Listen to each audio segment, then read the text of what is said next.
Senior Conservative MPs attacked the Royal Mail for its decision not to print stamps to commemorate the UK's independence from the EU in 15 months' time.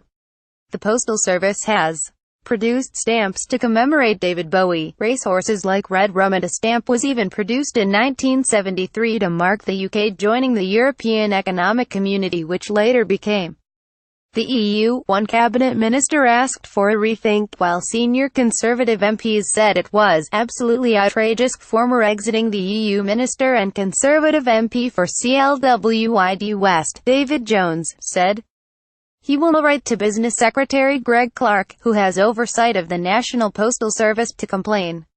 Getty. BBC. Senior Conservative MPs attacked the Royal Mail for its decision not to print stamps for Brexit. He said the Royal Mail has an absolute obligation to recognise a new chapter in the history of this country. It was a sufficiently important issue to attract the votes of 17.2 million people, and as a matter of simple respect, the Royal Mail should be ensuring the occasion is properly marked. It is outrageous. This is a new and important chapter in the history of this country, and they have got a positive duty to mark it. If they can mark our accession to it, then they should mark the country's liberation. Friday, December 8, 2017. Here is the 15-page Brexit deal. In leading Brexit supporter and Conservative MP for Wellingborough, Peter Bone, said the Royal Mail is part of the establishment which is showing bias against Brexit. One cabinet minister said, "This feels premature and is surely worth further consideration.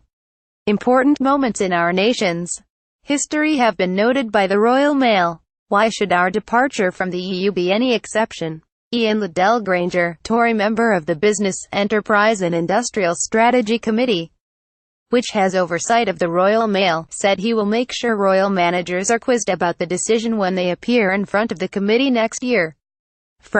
November 24, 2017. Ukraine's President Petro Poroshenko is welcomed by the President of the European Commission Jean-Claude Juncker. He said, "I think it is unfortunate the Royal Mail should print stamps. It is historic, whether they like it or not. The British people voted very clearly to leave the European Union in just over 2 years' time, therefore the Royal Mail should mark that.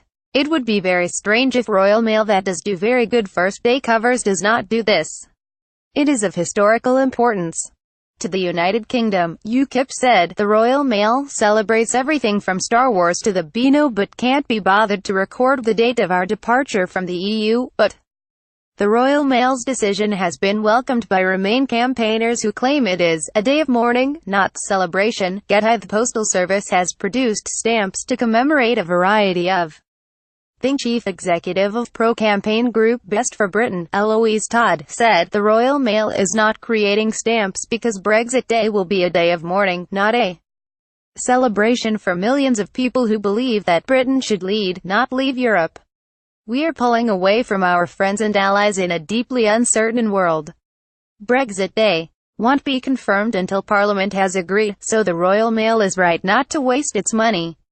We might need stamps to commemorate the revival of common sense." Getty. Peter Bone said the Royal Mail was showing bias against Brexit. The Royal Mail confirmed at the weekend it will no print any stamp to commemorate the exit from the EU on March 29, 2019, a Royal Mail spokesman said, "Royal Mail does not intend to issue a stamp to mark the UK's exit from the EU.